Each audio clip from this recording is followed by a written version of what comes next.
Ashamaa harka fuunee kabajamtootaa fi jaalatamtoota hordoftoota qaroo miidiyaa oduu fi odeeffannoowwan keenya irraa qabannee isiniif dhiyaanneetiin jirra. Hanga xumuraattiin waliin akka turtan isin affeera. Qaroo miidiyaa laayik, sheer, sabiskiraayib akka gootanis asumaan isin affeerra. Wal harkaa fuudhinsi ajandaa marii naannoo Oromiyaa xumurame. Kilaasteroota afuriin qoodamee kutaalee hawaasaa 10 hirmaachisuun bakka bu'oota isaaniin mariin sadarkaa Oromiyaatti muddee 7 hanga 15 bara 2017tti geggeeffamaa ture har'a xumurame.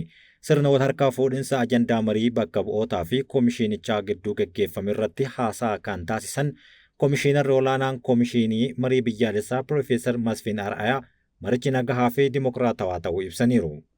Kutaaleen hawaasaa marii qabxiilee ka'uu malan waakkii malee kaasuun bakka bu'oota isaaniin dabarsuun guyyaan har'aa wal harkaa fuudhinsi taasifameera.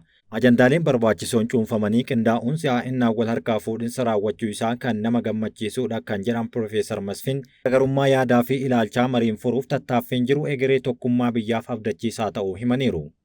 Itiyoophiyaan waliigaltee Ankaaratti taasifamee guutumaa guututti raawwachuuf qophiidha jedhame.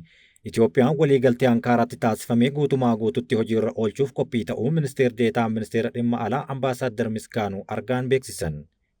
Jilli Somaaliyaa ministeerri deetaa ministeera dhimma alaa fi tumsa idil-addunyaa biyyattiin durfamu Itiyoophiyaatti daawwannaa hojii taasisaa jira. Dhabdee Itiyoophiyaa fi Somaaliyaa gidduutti taasifameef furmaata kennuuf araarsummaa Tarkii muddee 2 bara 2017 waliigaltee irra gahamuun ni yaadatama. Haaluma kanaan ministeerri muummee Itiyoophiyaa Dr. Abiyyi Ahmadii fi pirezidaantiin Somaaliyaa Hassan Sheekh Mohammad Ankaaratti waliigaltee mallatteessuun kan yaadatamudha. Waliigaltee Ankaaratti taasifame kana cimsuun walitti dhufeenya biyyoota lamaan gidduu jiru cimsuu jechuun jeelichi Itiyoophiyaa daawwataniiru. Somaaliyaa kun ministeerri deetaa ministeera dhimma alaa Ambaasaadder Misgaanuu Argaan durfamu waliin mari'ateera. Daawwannaa hojii jeelli Somaaliyaa Itiyoophiyaatti taasise kun erga waliigaltee Ankaaratti taasifame as kun isa jalqabaa ta'uu Ambaasaadder Misgaanuu Argaa himaniiru. Waliigaltee Ankaaratti taasifame raawwachuuf walitti dhufeenya biyyoota lamaanii cimsuuf marii walitti fufinsa qabus ni taasifna jedhan. Nageenyi Somaaliyaa nageenya Itiyoophiyaa ta'uu eeranii shororkeessummaa ittisuun naannawichatti nagaa waaraa uumuuf tumsi keenya cimee kan itti fufuudha jechuun dubbataniiru. Jilli Itiyoophiyaa Alii Omariin durfamu gama isaaniitiin Ambaasaadder Misgaanuu Argaa waliin marii bu'a qabeessa taasisuu dubbataniiru. Erga waliigaltee Ankaaratti taasifameen booda daawwannaan ammaa kun kan jalqabaa ta'uu eeranii waliigaltee kana raawwachuuf marii dandeessisu taasifneerra jechuun dubbataniiru. Kanaan jiru himannaa har'a Somaaliyaan baafteen Itiyoophiyaan himannaan waraanni ishee buufata waraanaa Somaaliyaa haleele jedhu dhugaa irraa kan fagaate jette. Mootummaan Somaaliyaa loltoonni Itiyoophiyaa wiixata darbe magaalaa Doolow jedhamtutti loltoota isaa irratti haleellaa raawwachuun himattus mootummaan Itiyoophiyaa himannaan kun dhugaa miti jechuun dubbateera. Ministeerri haajaa alaa Somaaliyaa ibsa wiixata galgala baaseen loltoonni Itiyoophiyaa weerara rifachiisaa waan raawwataniif cimsinee balaaleffanna jedhan. Ibsi kun kan kenname ministeera dhimma alaa biyyattii waliigaltee Ankaaraa jabeessuuf jecha Finfinnee imalaa jiraachuun ibsame sa'aatii muraasa booda jedhameera. Ministeerri haajaa alaa ibsa har'a waaree booda baaseen ibsa ministeera haajaa alaa Somaaliyaa irraa muddee 23 bara 2024 bahe Itiyoophiyaan himattee rifadheera jechuun dubbateera. Ibsi mootummaa Somaaliyaa irraa bahe akka jedhutti loltoonni Itiyoophiyaa haleellaa ittiin himataman kan raawwatan ganama naannoo sa'aatii 4 magaalaa Doolow jedhamtutti jechuun dubbateera. Itiyoophiyaa haleellaa lafaa ka'uun tasa kan raawwatan buufata loltoota biyyaalessaa Somaaliyaa godina Geedoo magaalaa Doolow jedhamtutti jechuun dubbataniiru.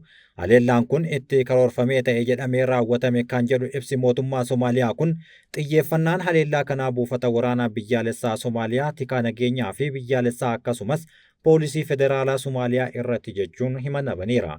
Mootummaan Itiyoophiyaa gama isaatiin taateen kun kan raawwate qaamolee hariiroon biyyoota lamaanii fooyya'uu hin feeneen jechuunis dubbateera. Qaamoleen sadaffaan kunneen koongirensii gaanfa Afrikaa tasgabbii dhoowwuu fi yeroo dheeraaf tasgabbii naannichaa warra jeeqaa turanidha jedhan. Mootummaan Itiyoophiyaa ibsa isaa keessatti qaamoleen kunneen eenyu akka ta'an ifatti maqaa dhahuu baatus ammoo qaamoleen kunneen murannoo biyyoonni lamaan waliigaltee Ankaaraa irratti hundaa'uun nageenya mirkaneessuutti qabatan dura dhaabbatanii hayyamuu fi hin qabu jechuun ibsi mootummaa Itiyoophiyaa irraa baase ni argisiisa. Ibsi mootummaan Somaaliyaa baase wayita haleellaa kana loltoonni Itiyoophiyaa lammiilee Somaaliyaa buufataalee kanneen keessa jiran irratti ajjeechaa fi miidhaa qaamaa qaqqabsiisaniiru jechuun himata isaa cimseera. Dabalataan namoota nagahaa naannichatti miidhaa gahuu ibsee namoota qaamolee nageenyaa fi kaan ajjeefamanii miidhamanii garuu ibsuu irraa of qusateera. Mootummaan Itiyoophiyaa aangawoota Somaaliyaa waliin ta'uun taateen akka kanaa akka irra deebi'ee hin raawwanne akka hojjetu ibseetiin jira. Mootummaan Somaaliyaa booda kana mootummaan naannoo Jubbaalaandi waliin wal dhabaa jiraachuun kan beekamudha. Kan nageenya Jubbaalaand Yuusuf Huseen Osman ibsa doola'u keessaa kennaniin waraanni Somaaliyaa xiyyaara jira Jubbaalaandi qabatee ture akka rukutan ajajamuun himataniiru. Xiyyaara sana keessa aangawoonni olaanoon Jubbaalaandi akka jiran ibsanii waraanni Itoophiyaa hidhattoota Alshabaab haleeluuf bobba'ee namoota nagahaa kana baraaruuf gidduu seene jechuun dubbataniiru. Haleellaan kun kan raawwatame wayita mootummaan Somaaliyaa waliigaltee Ankaaraa hojiitti hiikuuf aangawoota olaanoo gara Itoophiyaatti bobbaasetti ta'uunis dubbatameera.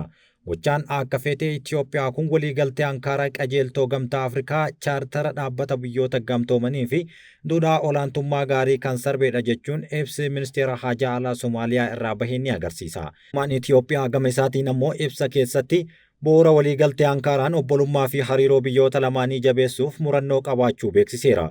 Itoophiyaa fi Somaalilaand ammajjii 1 waliigaltee Itoophiyaaf ulaa galaanaa argamsiisuuf Finfinneetti walii mallatteessuu booda hariiroon biyyoota lamaanii sadarkaa hamaatti ce'ee turuun kan beekamudha.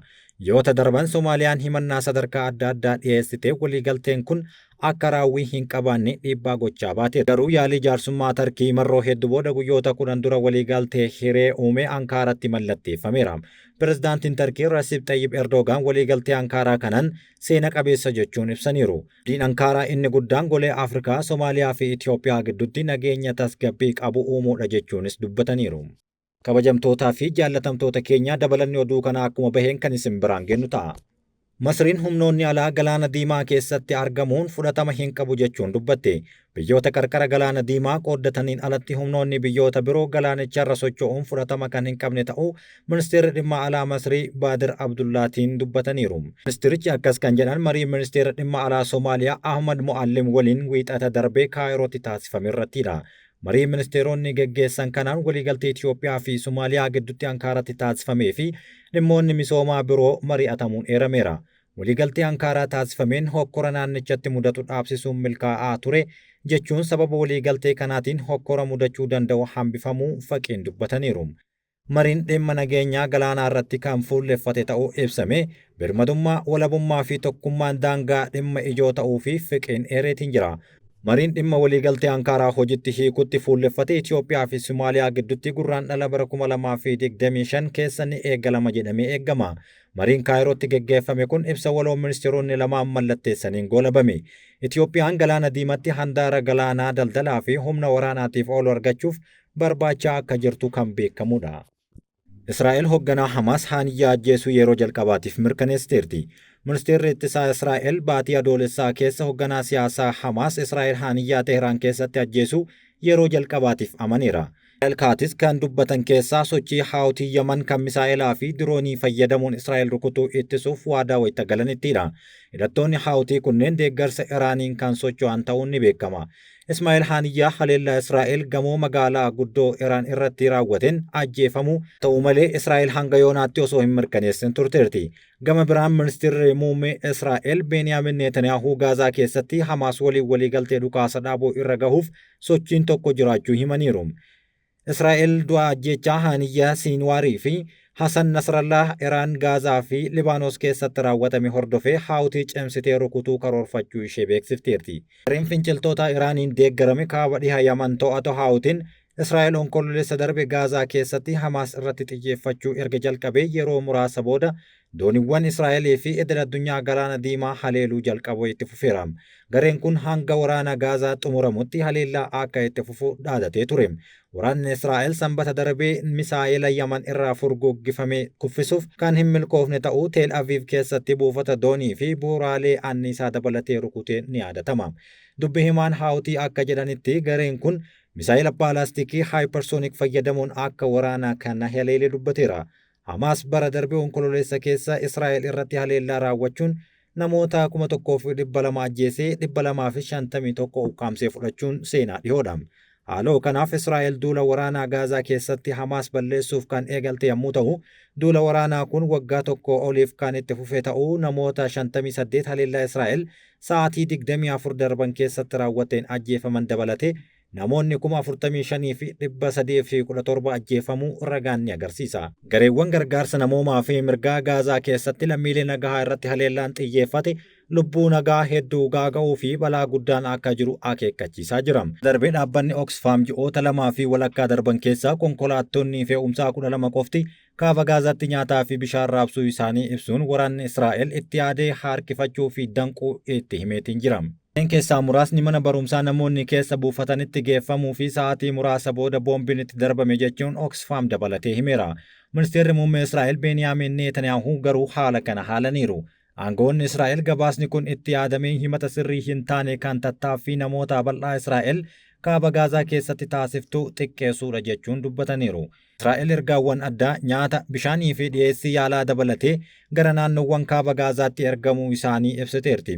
Gabaasni Oxfam kun garuu akka baasetti gareen mirga namaa falmu Amnesty International Israa'el Gaazaa keessatti duguuggaa sanyii raawwatte jechuun Israa'el himatee fi Human Rights Watch Israa'el namoota nagaa Filisxeem Gaazaa keessa jiraatan itti yaaddee bishaan gahaa akka hin arganne dhorkuudhaan gocha duguuggaa sanyii raawwatte jechuun yeroo himatanittidha.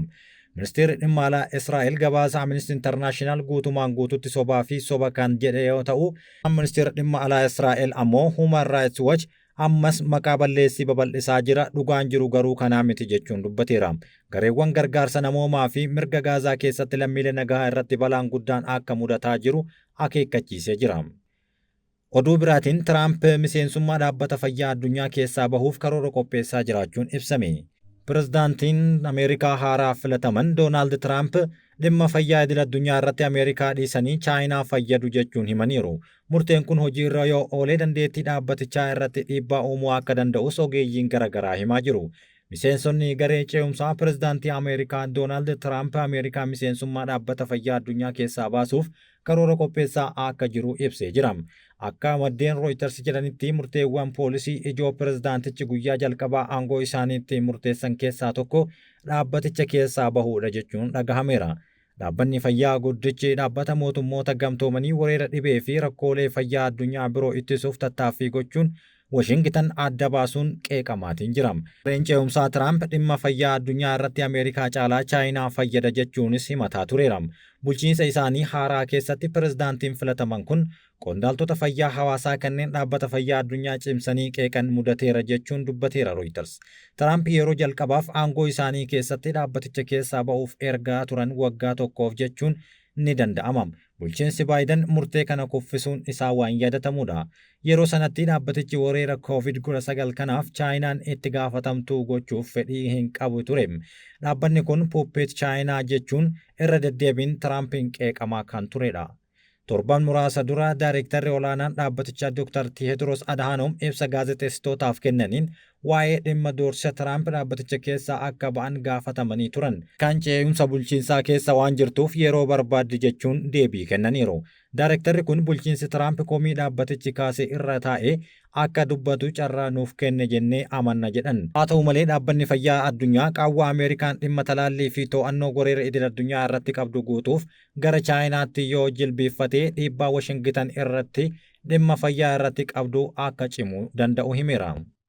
Kabajamtootaa fi jaallatamtoota hordoftoota Qaroo Miidiyaa oduun ammaaf qabanne kan hangammaatti dhaggeeffattanidha.